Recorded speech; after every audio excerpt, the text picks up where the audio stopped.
We're all been busy going with the wedding, and everything turned out great for a ceremony wedding. And now things are slowing down a little bit in life, and I want to, anytime I got a permanent marker on my hand, I was like, what the hell's that? Anytime I have some downtime in the afternoon, baby goes to bed, I want to talk fights. I love the fights. I watch them every weekend. So we're back. We're gonna try to do every weekend every weekend, every card as we should. We're not gonna keep it too long, but I love talking fights still, and I'm glad you're here with us. So, um, little recap last weekend. I was high on Joaquin Buckley. Things didn't come through, so we move on to this one. And I haven't been posting any of my bets or anything. Like I said, I've just been busy. I haven't been betting every card lightly too when I do it. So last weekend was the most. We move on to this one. This card's stacked. So this card is we are in Baku, the Crystal Hall in Baku, which I'm gonna butcher this. What the hell is it called again? It's Beckett. No, it is Azerbaijan. Azerbaijan. Yeah, thank you, Dylan. Azerbaijan, which is over by like Iraq and stuff. Kind of crazy. So we got Jamahall Hill versus Rountree Jr. We got 12 fights on this card, had 13. And we are going to start off in the heavyweight division we got Muhammad Usman taking on Hamdi Elduwahab, the Hammer. So you got Muhammad Usman. He's 10-4. He is 36 years old, 6'2" with a 79-inch reach, fighting out of Fortis MMA. And he's on a 2-fight loss streak. 2 fights skid, and he's fighting Hamdi, who's 4-0. So not as much experience. 32 years old, 6'2", 73-inch reach. And I gotta say right away, Dylan, these guys, they strike me by, this is some low barrel heavyweight mixed martial arts we got right here. But it's heavyweight, Yeah. so you love watching it. It's gonna be a car crash, right? I'm gonna, A very, very slow car crash. It's gonna be like bumper cars. You got 2 Ford Fusions in a smart car running into each other. No, Yeah. I'm not gonna knock on it too much because everyone is going to. These guys are still gonna fight, but I gotta say right away, Yeah. Hamdi Abdelhawab, he popped for steroids. His last fight against Jamal Pogues, he clearly lost. He got a split decision victory. He's 4-0. Like 4 fights. Like Muhammad Usman should roll through this guy. He's been fighting our boy Tommy Peterson. He found Mick Parkin in his last 2 losses. Those guys are way better than Hamdi. I'm just not going to bet on it because I think, unfortunately, all the steam, they want the Egyptian Hamdi to win the fight, and I hate it nowadays with the judging. And now they're in Baku, over by Uzbekistan or whatever the hell it is, and I just don't like it. I think that if it's a close fight, he's going to get split again. So I'm just completely staying away from the fight. And if I have to pick someone, which I will for the show, I'm going to pick Hamdi. I think he's quicker for one. First and second round, he's faster than Muhammad Usman. He's quick as for a heavyweight. He could be on the juice now. He's probably not even getting tested. Who knows? Muhammad Usman is 36 years old, and I don't know, man. I don't know. It's gonna go either way. It's gonna be a close fight. I'm gonna pick Hamdi. I don't have a bet for it though, brother. Who do you got?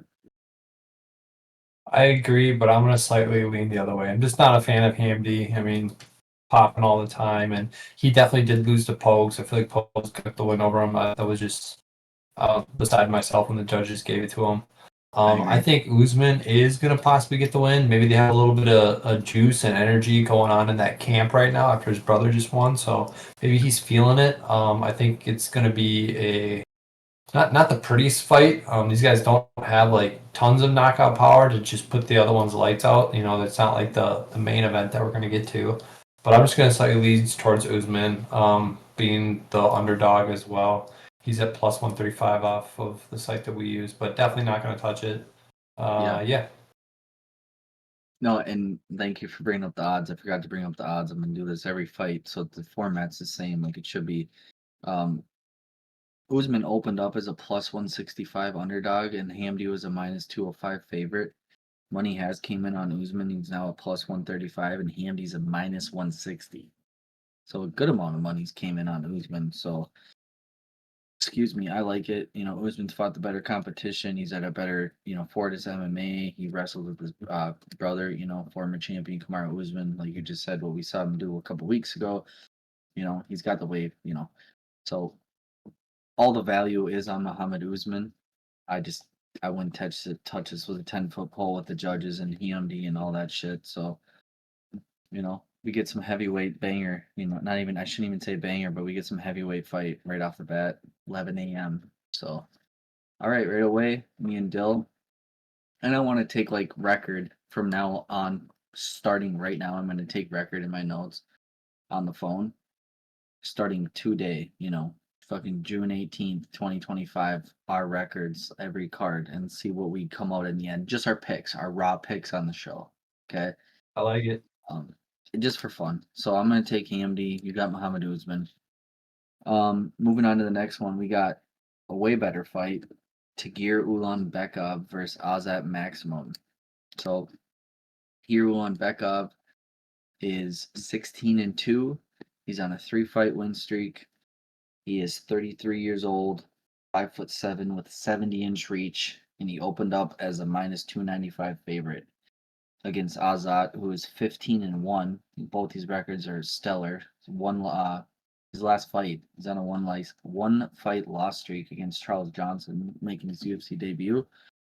He's a plus 235 underdog, 30 years old, 5'7", 70-inch reach. So they're the same height, same reach, right around the same same age, and notably, it's in Baku where they're fighting. Maxim's from Kazakhstan, Tagir's from Russia. So they're both going to have some fans. I think Azat's going to have more. So what I want to start off by saying first, like if I'm going to bet this, which I don't know if I would because he's so chalked. I'm going to take Tagir Ulanbekov. I think he's a superior grappler when it comes to this. I think Azat Maxim's in fighting kind of just like the bottom of the barrel and all these other organizations because he was 15-0 for a reason. And then he fought Charles Johnson and almost got finished. You almost got finished by Charles Johnson when he had a rear naked choke in. Tagir Ulanbekov will grab your neck and submit you. I mean, his last 3 fights, he's finished 2 of them by a rear naked choke and a standing guillotine. So I'm going to go Tagir Ulanbekov, and I won't even waste time on that. I don't know if he submits him. I think he definitely can. He's got to stay away from Azat's power because Azat does have power. He dropped Charles Johnson with an overhand right, so he does have to be notable of that. But I just want to say he's ballooned up to a minus 470 favorite now, and he was a minus 295, and Azat's a plus 345. And a notable prop I just want to point out right now too, Tagir Ulanbekov win by submission is plus 265. Yeah. I mean, that is very doable, plus 265 or decision he's a minus 125. So you can take a minus 470. I think he wins by decision. I think it's just going to be a grapple fest, a couple good, ground and pound. He's going to wear him out. So right there, you can turn a minus 470 favorite and turn him immediately into a minus 125 favorite. I think that's a good bet. So enough rambling. I think this fight's going to be competitive. It's going to be fun to watch. Me and you love watching it if it's grapple or if it's Muay Thai, clinch, striking, whatever it is. I think it's me a grapple heavy fight, and I'm excited to watch it, but I'm taking Tagir. I like it. I agree with you as well. I think it's going to be a very good fight. Like you said, all their stats are pretty much the same. I think they're both going to come out in the southpaw stance as well, even though they like to mix it up a bit. I do believe Tagir's a little bit more aggressive, though. I think he lands a few more strikes. I think he absorbs a little bit less strikes. I think he likes to mix in the grappling a little bit more. I think that's just going to kind of edge him out. It's going to keep Azat on the back foot. And yeah, like you said, I don't know if he's going to be able to get the submission. I do like that submission plus 265. That might be a little side bet you can do at some point. Maxim, if he's got the knockout power plus 1,000, who knows? But I do like just Tagir. Not the money line. I'll take him by decision as well. So I agree with you on this one. Cool, man. Yeah, it's gonna be a great fight. So a way better fight than the heavyweight one. And then we move on to the women's bantamweight division. Arina Alexieva, 5-2, won her last fight. She got beat up by Melissa Mullins, who's also on this card. She opened up as a -225 favorite. She's 5'8" with a 66-inch reach. Her opponent has a 59-inch reach, 5'8", 26 years old, so she's younger. She opened up as a +180 underdog, and she also has her last fight she lost. So I just want to say both these girls' records, 6-2 and 5-2, and then Arena, the Russian Ronda, her nickname, by the way. She I gotta say it. She's a pretty big favorite. She's a -285 favorite. And I get it. You look at some of her stuff, she's a submission. She can submit you, but this other girl, Claudia, because I don't know them very well, um, much prettier than her, first of all. But she has some finishes. She's got 2 knockouts and 1 submission. Her last 3 fights, she put up a decent fight against Melissa Mullins, who I think is gonna run through her opponent on this card. But before Yeah. that, she had 2 second round finishes. One by corner stoppage, and then beat up the girl with technical knockout. But I don't know, man. I'm not betting this fight. Obviously, I don't know enough about these girls. I stay away from the mixed martial arts. But if I were to bet it, I would take the dog here because she's 26. She's fighting a girl that's 34. They have the same record, and I think Claudia's a little more vicious. And for that reason, I mean, the value is on her too. She's a +235 underdog. So give me the underdog. It's an underdog or pass, dude. Again, I agree with you on this one as well. I thought maybe we were going to disagree on this, but I like Claudia as well. Yeah, they both lost to Mullins, who we'll get to Mullins here in a little bit, but Claudia's got a lot of learning to do. I hope she learned a lot from her loss. It's going to be interesting how she goes about this fight. Maybe she can use that 2-inch reach advantage, just kind of keep jabbing her, sticking her away, but it's gonna be interesting. But yeah, just for the sake, I mean, not gonna bet it, but just for the sake of the show, I will go with Claudia as well. Oh yeah, and I like it, dude. And like, I don't know. I'm looking tier two. The -2.5 is a +115 right now for that fight. So just violence. So one of these girls finishes and you get plus money. And the bookies seem to think that could happen. So, all right, moving on to the next fight. We got another girl fight. Daria Zelnikova versus Melissa Mullins, who we just mentioned. And, I won't waste too much time on this. I think Melissa Mullins probably finishes this girl by ground and pound because you saw in Daria's last fight against Alien Perez, she took her down and submitted her in the first round.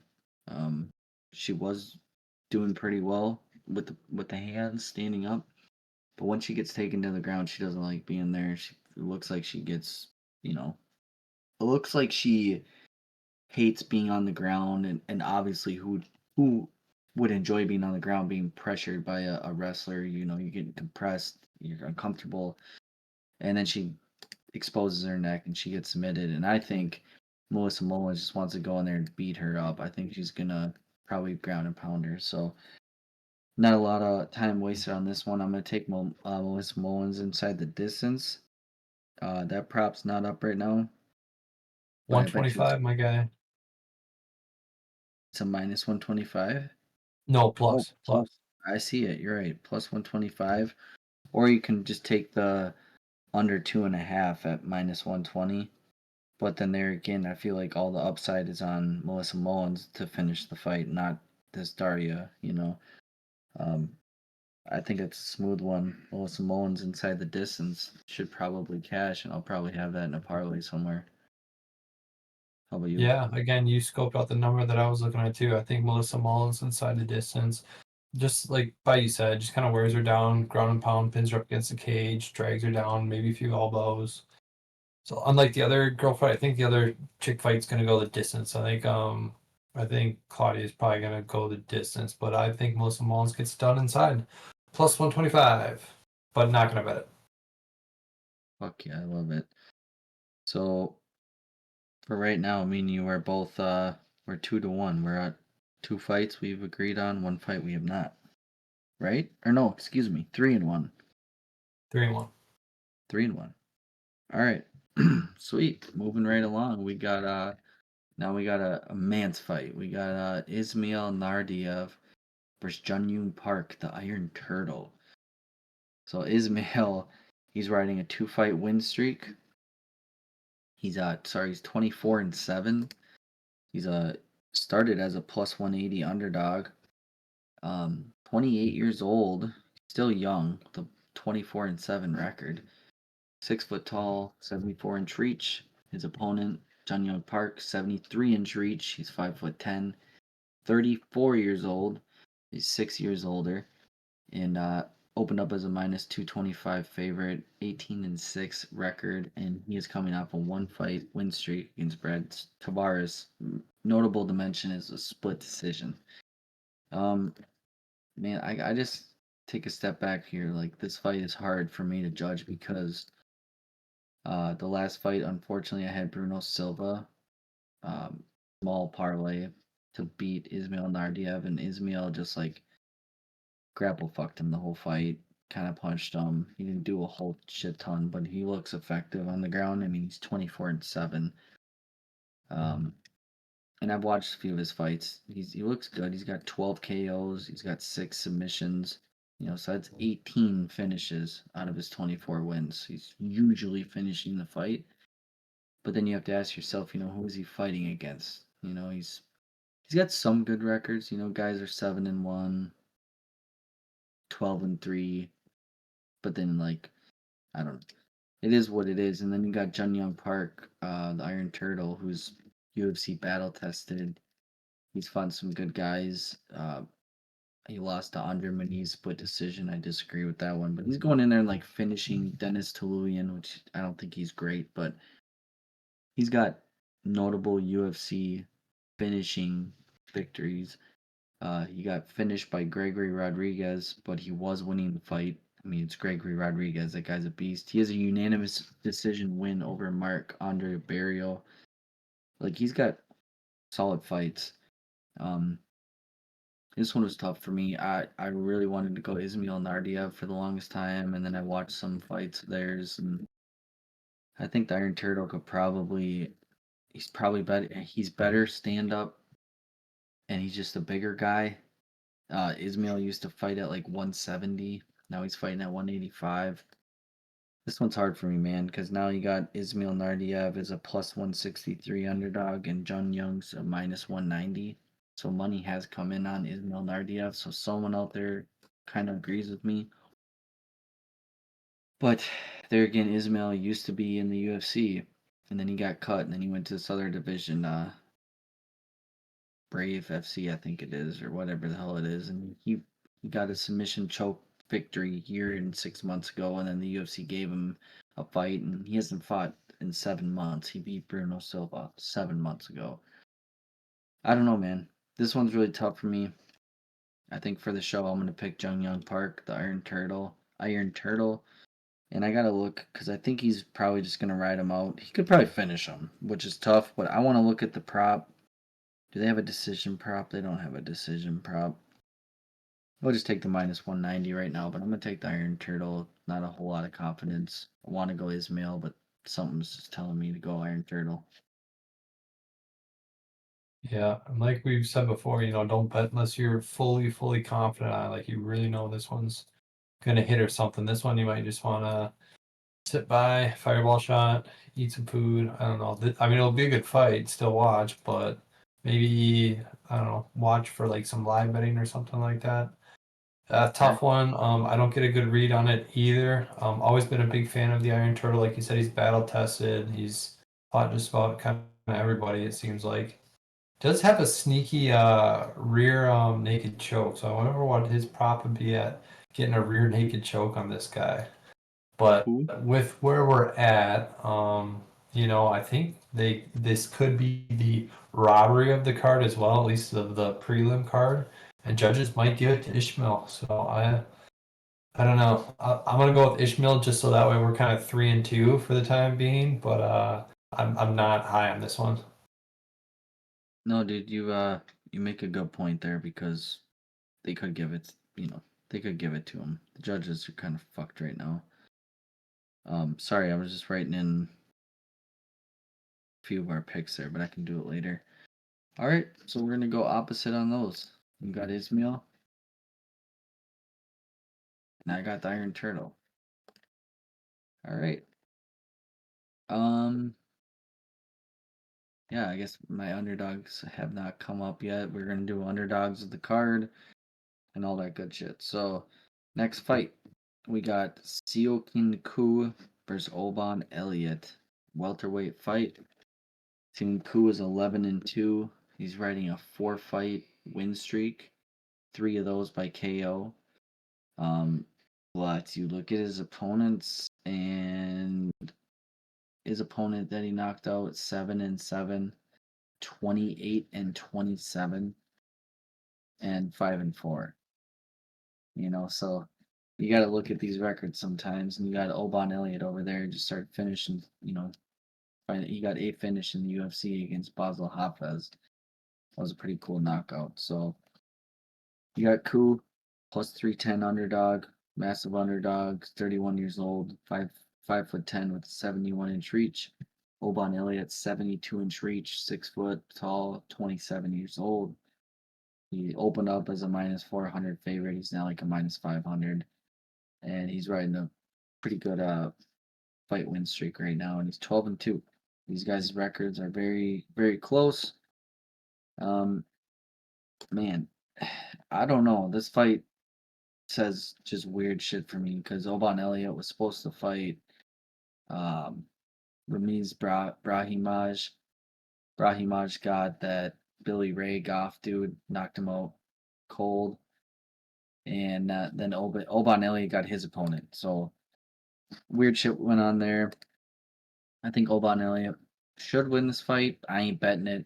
Way too chalky. I think Oban Elliott is way more proven than I was telling you about, like Omar Sy. That guy was 11-0. I should have never bet him. He doesn't look like a game opponent. I'll just watch this fight. Like Die Hard, Clint McLean calls it, fireball and popcorn. I'll just watch this one. I'll enjoy it.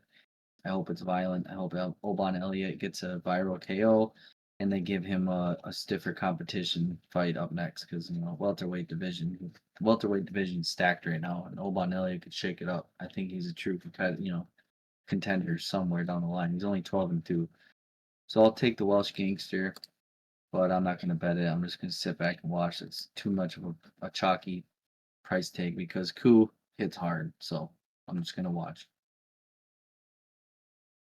I agree with you. I like Elliott. It'll be interesting to see after they weigh in and when a few more of the bets drop.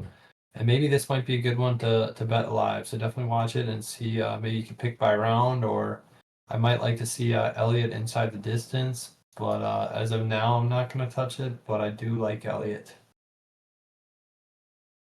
I like it, man. Yeah, and just I don't know. I think Oban Elliott can grapple better. I know he's primarily a striker, but the guy can grapple, and there's a reason why he's that chalky of a favorite.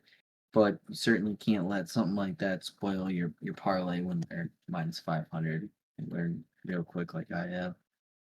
So we'll move on to the next fight. And finally, not finally, there's been some Tagir Ulanbekov. It's probably the best fight we talked about until now. So you got Muhammad Naimov taking on Bogdan Grad. And we got Muhammad Naimov. He's 12-3, 1 fight win streak so far. He got tapped out by Felipe Lima in the 3rd round 11 months ago, but he did beat unanimous decision Khan Offley 4 months ago.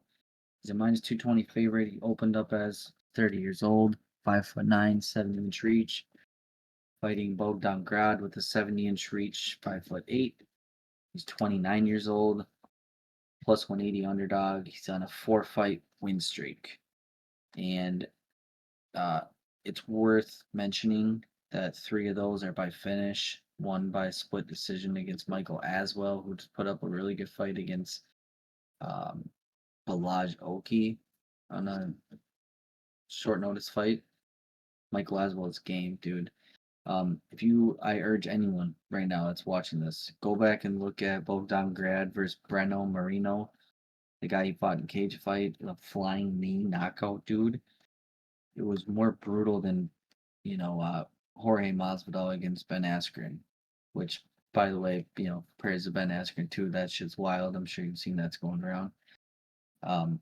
Best wishes to him. But that flying knee viral knockout, dude, you gotta watch it. I'll send it to you by Bogdan Grad. It is brutal.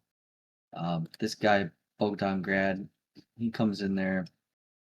He's what the UFC wants, man. He comes in there, wild punches, spinning wheel kicks to the head. He's got spinning wheel knockouts, flying knee knockouts. He can grapple you when he gets on top of you. He ground and pounds you. He's looking for the finish all the time. He's not going out there to get decisions.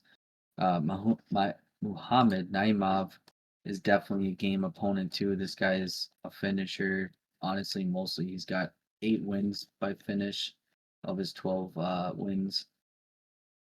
And I think this fight's gonna be a banger, dude, for as long as it goes. A lot of people are picking Muhammad Naimov, but not me, man. One of my favorite underdogs of this card, Bogdan Grad. He's a pretty big underdog. Right now, he is a plus 225 underdog. And I just don't really understand. I've been listening to a lot of people, everyone just going with Muhammad Naimov, and I'm just like, dude, you saw him wilt kind of later in the later rounds against Felipe Lima. He left his chin out there and he took it. Bogdan Grad excels later the fight goes. And he is not backing the fuck down. He's got 15 wins and 13 of those, 12 of those come by finish. 9 knockouts, 3 submissions, and his most out of his 4 fights, he has 3 finishes most recently, and split decision against Michael Aswell. He almost knocked him out in the 3rd round. So this guy's constantly swinging. He doesn't want decisions. I really do see this fight, Bogdan Grad. I think he's gonna win. I think he's more of a fighter. He wants to be in there more, and I think Muhammad Naimov gasses a little bit because he's so explosive early on. So hopefully Bogdan can weather some shit in the beginning because Naimov's really quick. But I think Bogdan's great, man. He's 15-2, 4-fight win streak. People are counting him out. And or you can just go this fight under 2.5 as a minus 110. Parlay that up with, my favorite later on, Ignacio Bahamondes money line. I might do that. I think this fight's violence, dude. Under 2.5 is a minus 110. So give me Bogdan Grad, dude. One of my favorite underdogs on this card, just because he's such a game opponent. He is shredded. He hits fucking hard. I think Muhammad Naimov gets hit with this. I think if Felipe Lima is submitting you in the 3rd round, I think Bogdan Grad can ground and pound you out or submit you too. So, last thing I'll say, and I hand it off to you. Bogdan Grad by KO plus 400, but the one that really screams out, Bogdan Grad by submission plus 1600. They're telling you the bookies really think that Bogdan Grad is not going to submit this guy, and I wouldn't sleep on it. So Bogdan Grad wins inside the distance at plus 330.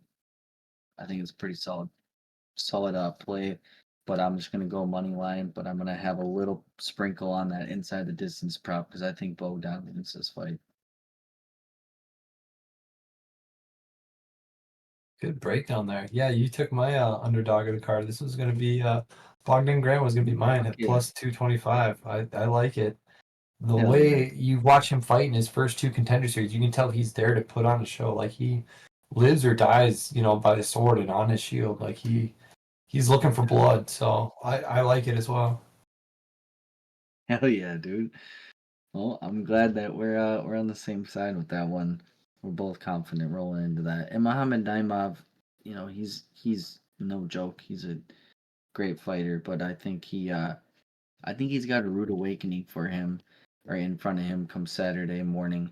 Um, I think Bogdan Grad is a tough drink of water to swallow. You know what I mean? Like this guy, he comes in there with right hooks, like spinning wheel kicks, spinning back fists, a fly. I gotta send you that flying knee. This guy probably never fought again. I don't know. It was brutal. I think Bogdan wins, and I'm glad you're on the same side with me. Moving on to the next The fight. only issue with him is he likes to take a lot of damage, like trying to get into his spot to do damage. Like he'll take like eight shots coming in to do some work, and it's like, will he be able to last the whole time? Will his chin be able to stay up? But I think for Naimov it will. Yeah, and yeah, it's a good point. I also think Naimov wants to keep it on the outside, um, because he's quick. I think he's a little quicker, but Bogdan's stockier and he hits harder. Um, He also has a win on the regional scene by leg kick. So he finished the fight by leg kicking his opponent, kind of like a mini Edson Barboza. This guy is just a game, dude. Like Muhammad Naimov will be fine with just outstriking his opponent on the outside and not looking for a finish and just win his fight like that. Bogdan wants to get in your freaking face and he wants to frustrate you, and I think he's gonna frustrate Naimov on Saturday morning. And I'm glad you agree with me. Underdog of the card. Yeah, I think it's a great one, and I have one more after this. Well, this breakdown, I have one more juicy one. So that was to start the main card. Great fight to start the fucking main card. The UFC knows what they're doing. Um, Nazim Saidakov versus Nicholas Mota. We got Nazim Saidakov 10-1. He opened as a heavy favorite, minus 400. He's 31 years old. He's 5'10" with a 69-inch reach, and Nicholas Mota 70.5-inch reach, 5'9", 32 years old, plus 310 as an underdog. He's got a 15-5 record. And Nazim Sadikov, dude, he's riding some impressive wins. You know, right before he got into the UFC on the Contender Series, he knocked his opponent out. And then doctor stoppage cut against Evan Elder. And then he submits Terrence McKinney in the first round. And then another doctor stoppage against Ismail Bonfim 4 months ago. I'm pretty sure you were when we were watching that fight. They were going at it. And Ismail Bonfim's eye was all cut up, and the doctor's, how many fingers am I holding up? And he said two. And the doctor was kind of like, it was a weird scene. I think Ismail could fight, but Nazim Saidakov is game as fuck, dude. And I think he probably shows up and shows out against Nicholas Mota, Nothing crazy sitting here saying that almost a plus or a minus 500 is going to go out there and win, but I think he finishes him. I think that's a juicy line here, and I'm going to give the viewers a parlay I'm going to make later with Nazim Saidakov. So we got Nazim Saidakov wins inside the distance at minus 160. You got Ignacio Bahamondes wins inside the distance at plus 285, and Bogdan Grad money line plus 225. That's a plus 2300 three-leg parlay. Um, I think that's doable, man. I really do. I think Saidakov probably knocks out Moda or submits him, and I think Ignacio Bahamondes is gonna finish Rafael Fiziev and stun everybody. And so that's my three-fighter little parlay. But I think Sadikov wins this fight. I hate to say that a lot of people are riding with Sadikov, which makes me a little nervous because Nicholas Mota can fucking fight. Um, but yeah, dude, I just see it. Nicholas Mota also knocked out Tom Nolan, which Tom Nolan's a great fighter, but I think he's just catching him at a great time. He's in his home country of Azerbaijan, Baku, and I think he gets another dub, probably another highlight reel finish. Nicholas Moto's never had a win by submission. He's just knockout, knockout, knockout. 10 wins and 4 losses by knockout. Interesting. I'm going though. I'm definitely going Sadikov for sure. I'm with you on this one as well. Like you said, it's pretty juiced, but His I'm trying to see if we can find. What was the one that you said you got him at for inside the distance? Yeah, minus 160 for Sadikov. Yeah. I don't know what to bet on this one yet if I were to be bet on, but I'm just gonna take Sadikov. I think for sure. I think he's gonna get the win. Yeah, hell yeah. And I don't, neither of us are downplaying Mota's talent, and he's tough. He can knock people out, man. Oh He's yeah. surprising. When he got knocked out with that elbow by Manuel Torres, though, I think that took a little bit of his soul. Moving on to the next fight, Myktybek Orolbai versus Tofiq Musayev. Never, he's making his debut. I don't know his name. I butchered it. Um, Orolbai, 13-2, minus 170 favorite. He opened up as 27 years old, 5'10", 74-inch reach against his opponent, 72-inch reach, 5'10". He's 35 years old. We got an 8-inch year there in age. He will be the hometown fighter in Azerbaijan. He's a plus 135 underdog, 2-fight win streak, both fights knockouts. Um, First things first, man. This guy making his debut, I gotta say, he's got 22 wins, and 18 of those wins are by knockout, and usually in the first round. He's got 1, 2, 3, 4, 5, 6, 7, 8, 9, 10, 11 wins in the first round by knockout. He's fighting in Risen. He was their champion over in Risen, and one's 170-pound champ. And he can go in the late rounds and knock these guys out. And his opponent's not that bad, 16-4, 23-8. He beat up Patricio Pitbull's brother. Johnny Case, 27-6, 22-11, 20-1. Finished the guy in the first round, 20-1. Um, Dude, I don't know. This guy, he looks pretty fucking scary. It's gonna be a tough one to bet against. Um, I am gonna take Myktybek Orolbai as of the show right now. For the show, I'm gonna watch both of these guys' tape more. I'm gonna watch this guy that's coming into the UFC. He looks like a bad son of a bitch, dude. Um, Like I said, 18 wins by knockout, a lot of them in the first round, but he's got some wins in the third round. So he doesn't gas. He's got a really good takedown defense, which I think Myktybek Orolbai, if he's, he put on one of the best performances or just fights against Mateus Rebecki in their last fight. What a dog Yeah. fight that was, dude. That was so Yeah. fun to watch. And I hope he does it again. He was a minus 250 favorite coming into that fight and lost a split decision. It was a dog fight though. This guy went out there in early on in his career and he neck cranked Eros Medic, his UFC debut. Dominated Elvis Brenner, which Elvis Brenner is a tough dude, and then had that fight with Mateus Rebecki. So his fourth fight will be against this guy who's just, violent fighter. It's gonna be a really fun fight. I think this fight is probably the most fun to watch. It's gonna be fucking fireworks. For the show though, I'll take Orlobay. Not extreme amount of confidence. I gotta watch these guys' tapes. I'm a dog. I'm gonna probably take a little bit sprinkle on this guy by knockout his opponent at some point. He's got 18 knockouts, dude. Um, but this Orlobay, um, inside the distance is a plus 195.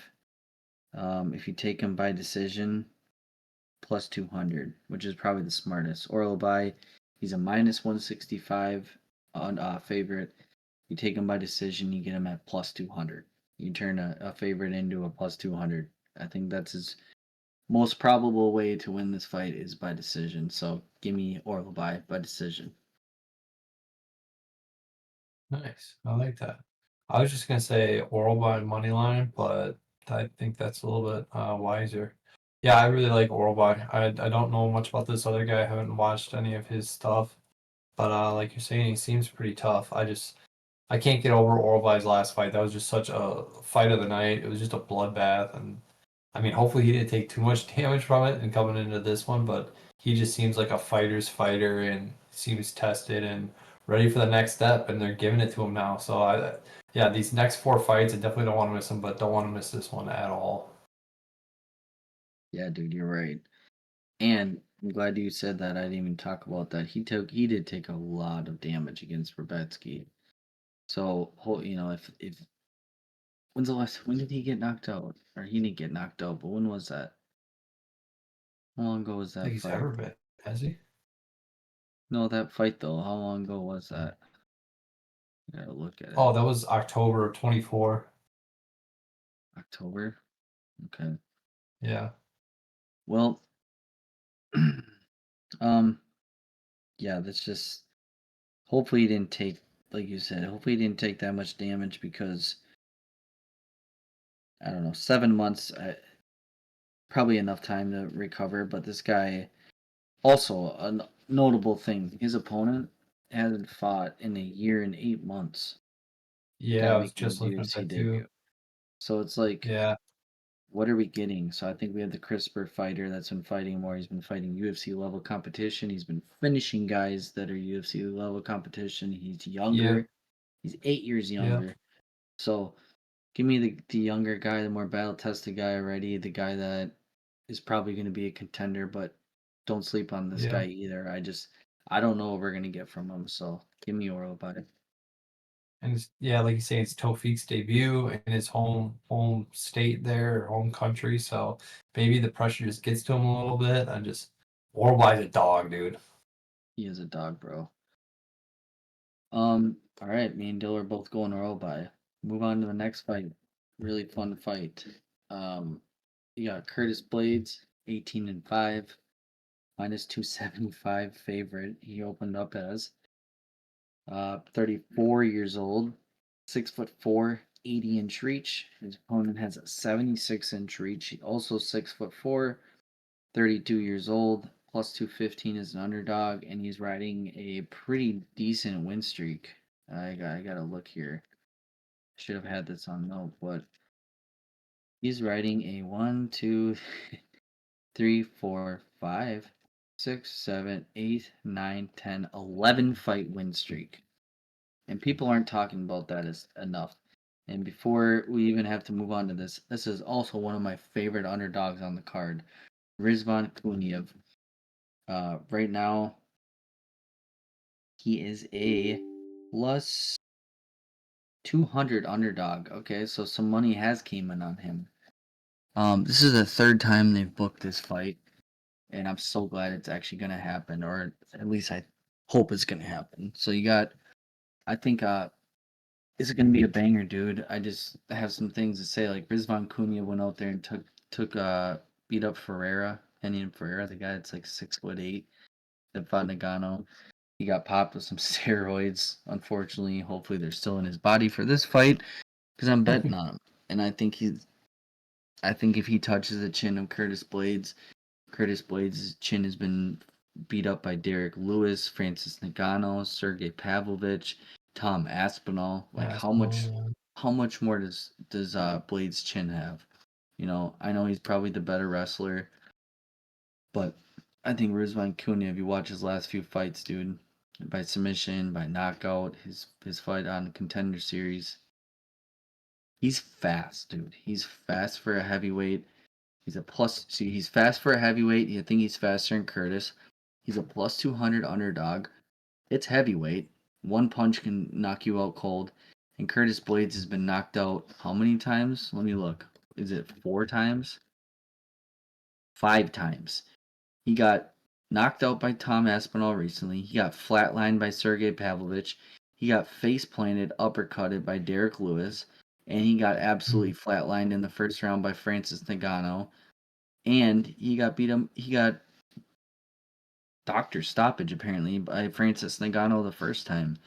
So like he's taken some damage, dude, and most recently in his last few fights. So I don't really know where the UFC. First of all, they're giving him Rizvan Kuniev, who is unranked. He's not even ranked in the UFC. Not even ranked in the UFC. Curtis Blaydes has been fighting all the dogs of the UFC, and the UFC's like, no, you're fighting him. Oh, this is the third time that you guys have scheduled the fight. Yeah, well, we want you to fight him. Like it's like the UFC wants him to lose almost.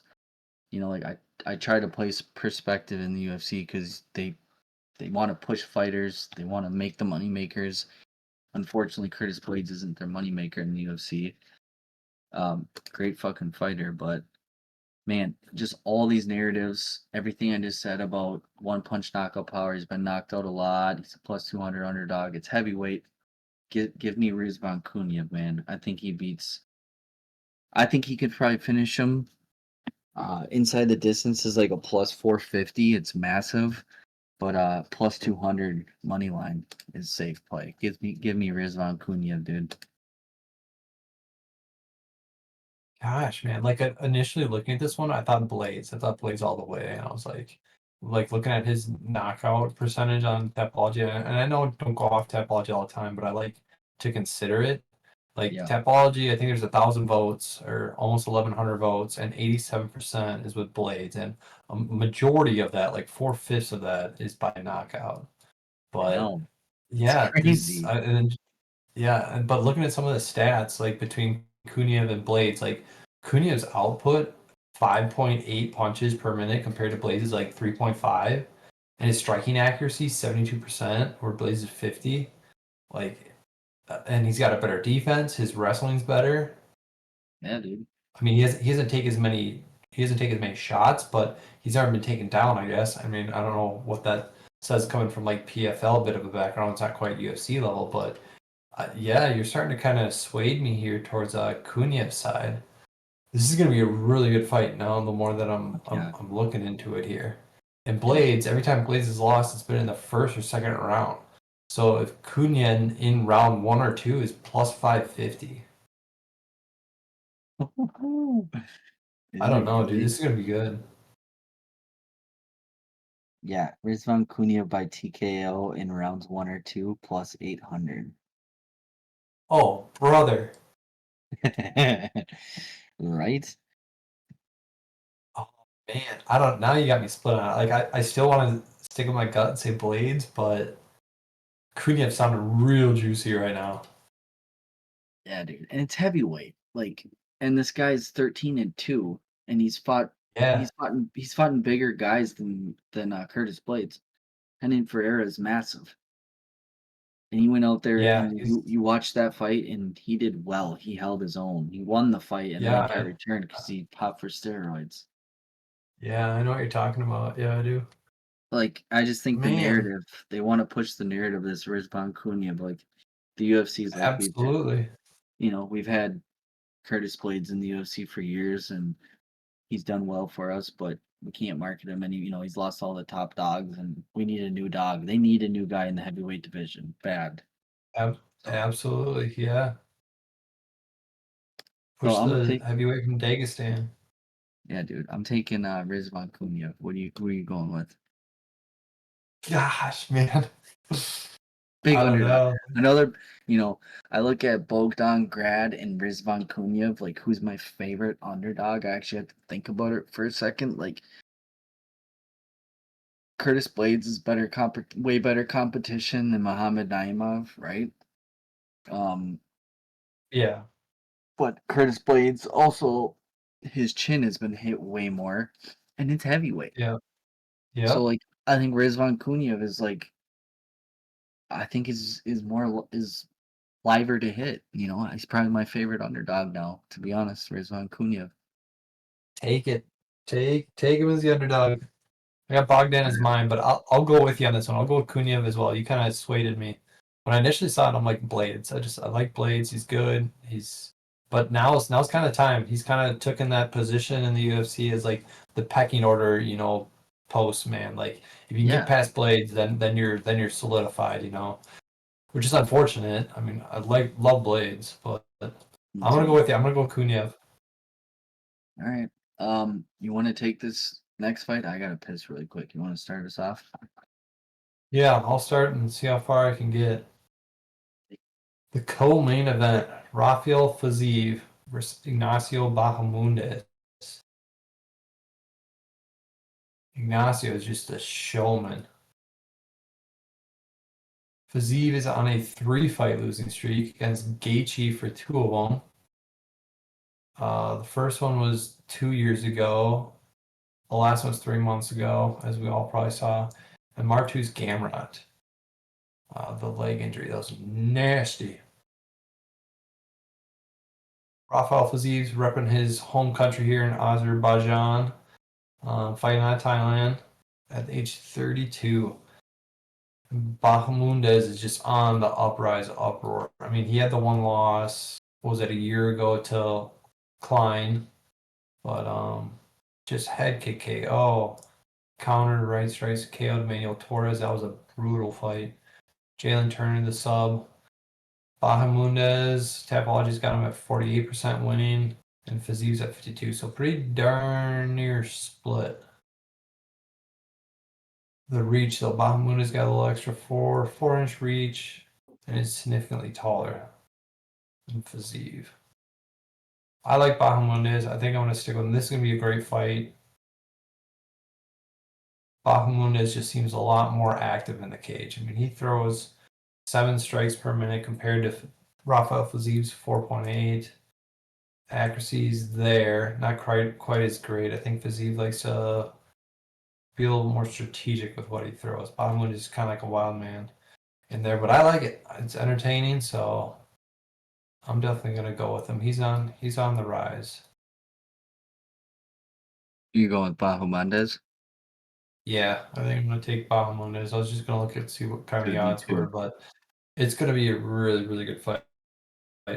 Fiziev's actually the underdog too. Interesting. I know a lot of people are worked up that he's the underdog, man. I'm glad you went with Bahamondes. I think Bahamondes is my lock of the whole card. I think he's my favorite fighter of Oh, the whole card. Yeah, dude. So sorry, I didn't mean to.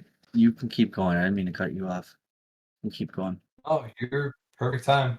I worry a little bit about the talent Bahamondes. I mean, they're good. Don't get me wrong. They're definitely good, but they're not the talent that you know that Fiziev has fought. I mean, I know he lost to Gamrot and Gaethje, but like Dos Anjos, still, I don't know. I Yeah, like Bahamondes. I'm sticking with Bahamondes. I'm gonna quit second guessing it. yeah. I like it, dude. Hear me out, dude. I look at Rafael Fiziev, and he fought Justin Gaethje twice, and Gaethje's Yeah. still a great lightweight, still on top 5 guys. I think Ignacio Bahamondes beats Gaethje. I really do. I think Ignacio is really hard to fight at distance. I mean, he's a lightweight and he's 6'3" with a 75.5-inch reach. Yeah, he makes it You know, awkward for his opponents big time. yeah, and his last 3 fights, he's finished all 3 of them. He's 27 years old, dude. He trains with Bilal Muhammad. Bilal Muhammad raves about this guy and how well of a learner he is, how disciplined he is, how he shows up all the time. All he wants to do is train and get better and better. And when when Bilal Muhammad is commenting your work ethic and all that, you're a game fucking fighter and you're one of the best. So I think we honestly, well, Justin Gaethje want to fight Bahamondes. He said he wants to fight legends only. But anyway, I think Bahamondes beats Justin Gaethje. Justin Gaethje has washed Fiziev twice. I know styles make fights. MMA math does not add up. But give me Bahamondes, dude. And, he's longer. He's got like a 7 or 8 inch height advantage. That doesn't always help you. But I think he's better everywhere. He's knocking people out in the 3rd round, the 2nd, the 1st. He's wheel kicking them, he's head kicking them, he's triangle choking people. He's better everywhere. I think if this fight goes to the ground, Bahamondes is the more dangerous fighter. He can submit him. Fiziev ain't gonna submit anybody. He ain't looking for submissions. And let's not forget, dude, Rafael Fiziev blew his knee out and his ACL and got his whole leg reconstructed Yeah. against Mateus Gamrot, in September of 2023. And he did not look like himself against Justin Gaethje. Yeah, it's Justin Gaethje. The guy's a dog. Justin Gaethje, I had him winning by unanimous decision. He was like a plus 280 that night for Gaethje. That was the night Ankalaev beat Pereira, and I won $6,400 that night, the most I've ever won in my life. And I felt like I had a really solid read on Gaethje that fight. So me thinking Bahamondes beats Gaethje pretty decisively, I really got to put my money where my mouth is and think Ignacio is going to beat Rafael Fiziev, and I think he might finish him. I think there might be some fluke shit where, Bahamondes is kicking the legs a lot and hurting Fiziev's legs, and then Fiziev goes to check a leg and he opens it up with a wheel kick and hurts him, or Fiziev's leg blows up again. Like I see some weird shit happening where Fiziev's leg might give out again, or Bahamondes is just way too much for him. He's too long. And he's 27, dude. Bahamondes could be a problem. He could be top 10. Yeah. I think he's He is 13 a or problem. 15. Yeah, he's Yeah. 13th right now. So Yeah, this could be it. He'll break in the top 10. Yeah.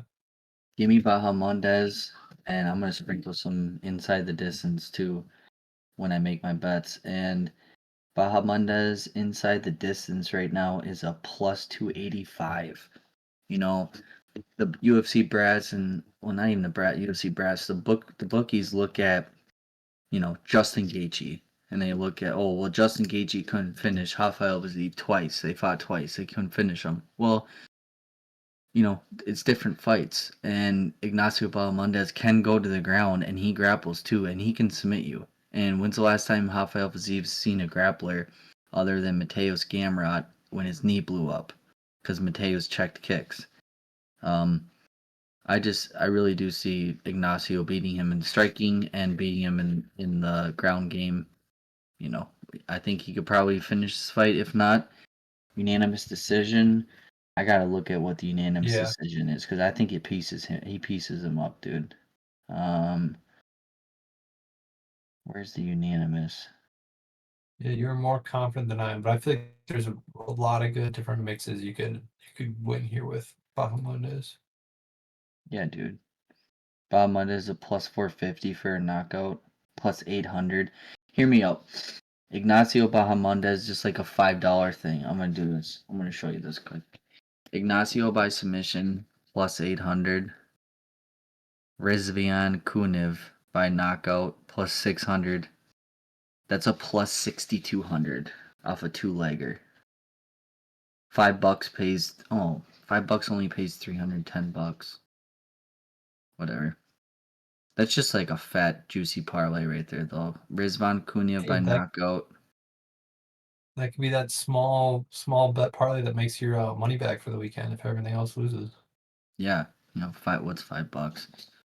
But I'll probably go to be smart. We'll just go Ignacio Bahamondes inside the distance, which is a plus 285. That's still a plus 2,600 parlay. Plus 2,600 for your odds. So 26 to 1. Yeah, man. I just think it's Bahamondes' time. It's his time right now. Like, think about this on Saturday night, Saturday evening, or Sunday morning. Like, do you see Ignacio Bahamondes beating Fiziev and climbing the rankings, being a better lightweight at 28 years old, or do you see 33-year-old Rafael Fiziev ending the hype train of Bahamondes and gaining more leverage in the UFC? Like, no. I know we're fighting in Fiziev's back Yeah. door, his backyard. His fans are gonna be there, but I think Bahamondes is fucking nightmare to fight, dude. And he wrestles with Bilal Muhammad all the time. He's got a great cardio. He's never been knocked out. I think Bahamondes, man. And I'm glad we're on the same page. All right. Main event, guys. Main event.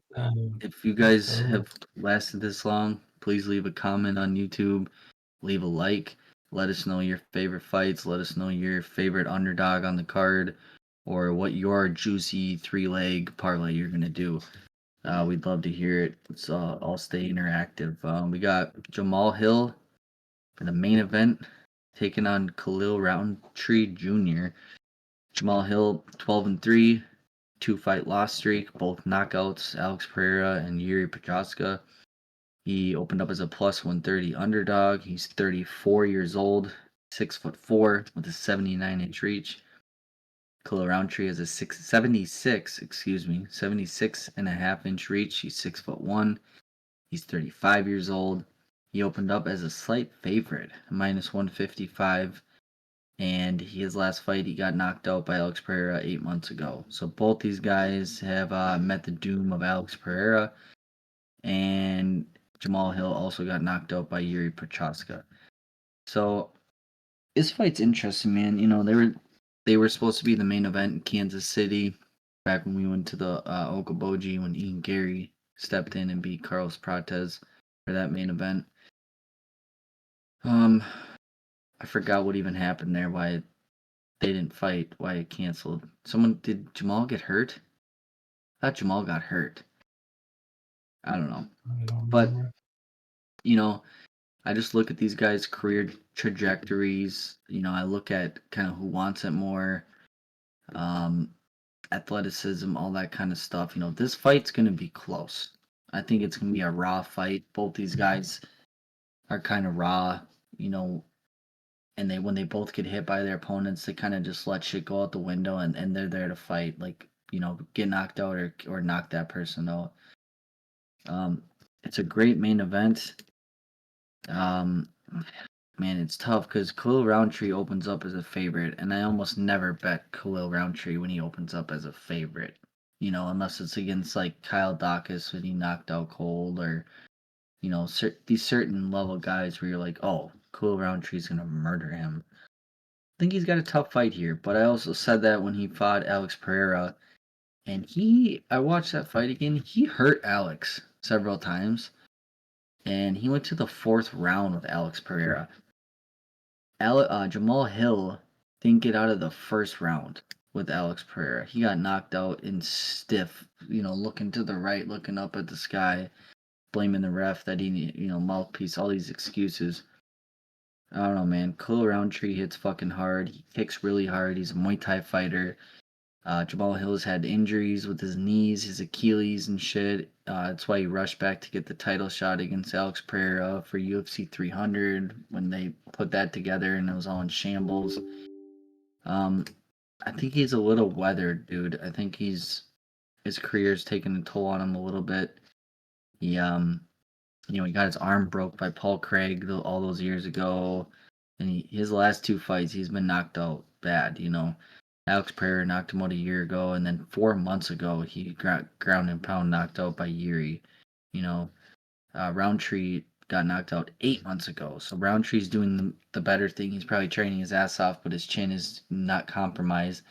If Khalil Roundtree touches you with these fists or a head kick, he beating up the knees and he head kicks you or throws these hooks, dude, like, I don't know anyone probably other than Alex Pereira or Magomed Ankalaev that could take those and just keep fighting. And it's a 5-rounder. I think this fight is going to be fireworks. But there's one thing that you know, if you bet Khalil Roundtree, he will fight for all your freaking money.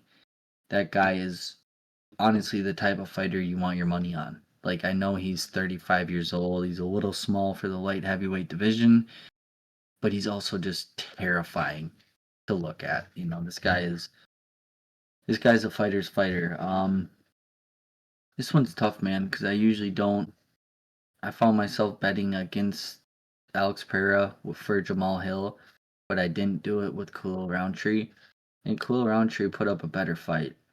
And part of me wants to pick Khalil Rountree in this main event because I think he's just a better fighter in his career right now. I think he wants it more. I think he's more powerful, and I think he trains better.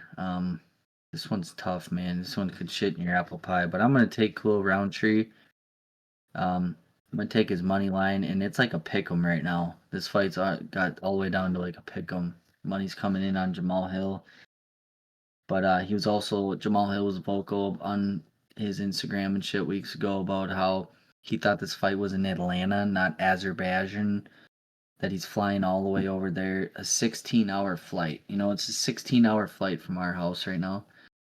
16-hour flight, and it's over by Iran and Israel and all that shit where they're blowing each other up, and it's fucking crazy over there. So his mind might be on that too. He might hate flying. Who knows? And he's not completely focused on Khalil Rountree. Well, that's the worst part you could do is not be focused on that man. So I'm gonna bet a few, maybe two parlays with Khalil Rountree in them because I don't want all my shit to be spoiled by him. But I think he's gonna beat him. I really do. And why not think he's gonna finish him if he's gonna beat him? Because Khalil can do that to people probably in the first 3 rounds. I gotta look at this prop. Khalil Rountree by knockout in rounds 1, 2, or 3 is only a plus 200. Wow. I thought we were going to get way better than that. Khalil Rountree by knockouts in rounds 2 or 3, plus 420.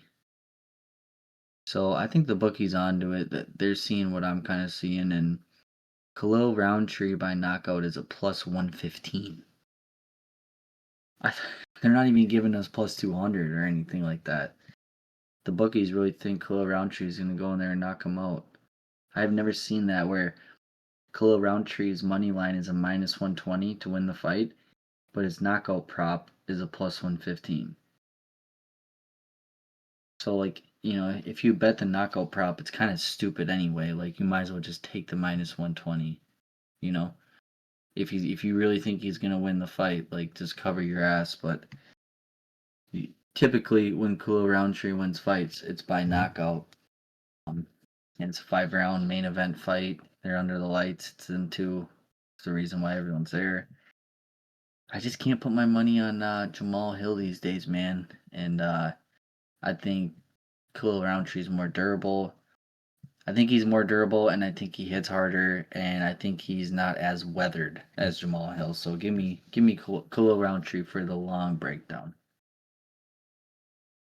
All very valid. Yeah, definitely get it. Like both of these guys, I think it's gonna be a good war 5-rounder here. I'm not quite done with Jamahall Hill yet. Like I feel like he's still got something to kind of prove there. He's always been sour about the losing to Alex Pereira when he took like that half the step in after the nut kick / no nut kick, and he closed the distance really quick. And so, I mean, that was always kind of argumentative there. But the Yuri loss kind of really threw me there. I was not expecting him to lose to Yuri. I was kind of the opposite of you. Like I did think he was going to lose to Pereira, and I thought Pereira I thought Pereira was going to beat him pretty good. I mean, I thought it was gonna be a close fight. Not as what I thought it was gonna be against Rountree. Like I thought for sure Pereira was gonna walk through Rountree, but like you said, it was a complete opposite. Like Khalil put up a better fight than what Jamahall did. I mean, I think Jamahall's time was cut short. But yeah, I don't think we're quite done with Jamahall Hill yet. I don't think he's quite done. I think he's got one more chance to make a run here. Like you said, he's kind of been busted up and everything, and I think it's starting to take a toll on him. But like now's his chance to get that second burst going, and who to start it off of better than Khalil Rountree. So I think this is his chance to kind of get back up in top 5 and try to figure things out. But Tapology is not seeing it that way. 30% only with Hill and 70% with Rountree. Oh wow. Do you just go the violence route and try to like bet this one inside the distance? No, you can't because it's way too juiced. Like what, minus 350, 375. So I don't know. And It's gonna be a tough one. and the bookies, sorry to cut you off. I thought they gave us a good price tag on the over under. And under 3.5, I'd like that, right? So you covering your ass into like the 4th round. But Yeah. they're doing under 2.5, minus 135. So they think the fight is probably going to be over halfway through the 3rd round, which I don't know. Do you see it that way? Like, either of these guys can knock each other out, but I just don't. Like, hear me out. Like, it took Alex Pereira 4 rounds in the 4th round to TKO Khalil. Like, Khalil's like, fuck, I've had enough. He was ripping to his body. His face was all fucked up. Yeah. Like, Yeah. I don't think Jamahall Hill could do that to Khalil Rountree faster than Alex Pereira could. Because look what No. Alex has done to either of those guys. So, like, that number is telling me that it's all on the Khalil Rountree as upside on him. That they think Khalil Rountree is going to finish it within the first 2.5 minutes of the 3rd round. Because I don't think Jamahall Hill. I don't know. I can't doubt him, but I don't think Jamahall Hill is going to finish Khalil Rountree faster than Alex Pereira did. Is all I'm trying to say. Right? Yeah. If it was I agree with that. If it was under 3.5 rounds, minus 130, I'd hammer the fuck out of that. Like, it reminded me of Kayla Harrison versus Juliana Pena a couple weekends ago. The under-over was minus 3.5 rounds, minus 130, and I took that. I forgot who spoiled my fucking bet. Was it Bilal Muhammad? Was he on that card? No. Was it? Excuse me. Because they were the co-main. Who was the title fight right after them? Who was that? Because it was Kayla Harrison and Juliana Pena. Oh, it's Merab and Sean. Yeah. Yeah. So Merab, I had Merab too. Joe Pyfer fucked me over. I had him by knockout. Anyway, doesn't matter.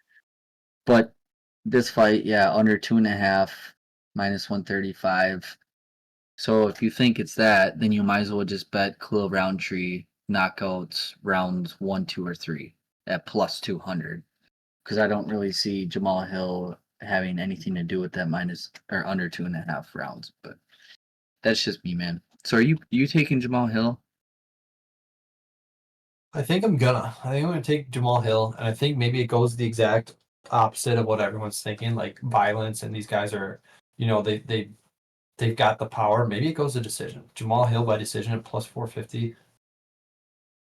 It fucking could, I don't dude. know. Just an all-out war. I could see Yeah. it, dude. Okay, and But like you're my saying, like phone just died. Rountree's got the power to, I don't know, man. I'm just What's gonna go with Jamahall Hill. what's Roundtree by decision? It's Plus got to be higher. 550. Yeah. Yeah, dude. All right. That's sneaky too. Like I'm gonna play. Yeah. I'm gonna Jamahal play. would definitely be able to hang in there. Like Jamahal would be able to take, I think, the punishment for 5 rounds. And Yeah. Roundtree gets his hand raised by unanimous decision. Hear me out. I'm gonna sprinkle, $5, $10 parlays. 3 different ones. One of them's gonna be Khalil Roundtree money line. The other one's gonna be Khalil Roundtree knockouts rounds 2, 3, or 4. I don't think he knocks him out in the first. 2, 3, or 4. And then the last one I'm gonna do Khalil Roundtree by decision. Just to cover them Unanimous all. or just decision? Just decision. It might be. I think it's gonna be a close fight if it goes that long. What's his unanimous? Plus Prop. 1,000. Ooh. So they give you a plus 500 more. Yeah, plus 450 more. I think it would be unanimous. Holy shit, dude. They really don't think this fight is going the distance at all. They really like the bookies are so confident they're giving you a plus 450 at the lowest for Jamahall Hill. I don't know. That's risky. I don't know. Wow, that's insane. Sweet, dude. So who's your underdog of the card? It's Bogdan Grad. Yeah, I'm going to take Bogdan Grad. Okay, and I love Bogdan Grad too. Like we both on him. And probably my favorite is Bogdan, but also Rizvan Kuniev. So those are my 2 favorite underdogs of the card. And then my lock of the card, just one pick, I'm taking Ignacio Bahamondes, and he's a pick'em, pretty much. He'll be a pick'em by Saturday morning. Mark my words. Who's your Okay. favorite? I Who's like your that. favorite fighter that's a favorite? Or just a lock? Just your favorite fighter that's a lock. If you had to pick one. Man.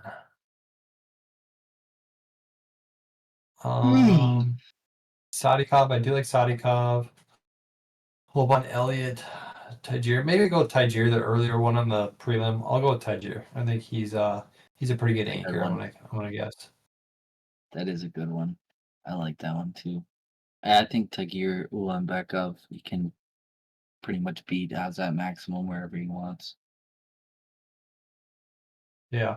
So Uh, yeah, Talk about a rough UFC first few fights. Azat gets Charles Johnson for his UFC debut, and has a solid fight. And then the UFC's like, "Oh, here's Tagir Ulanbekov now." It's like, what the fuck? You done me no favors. How about give me a winnable fight?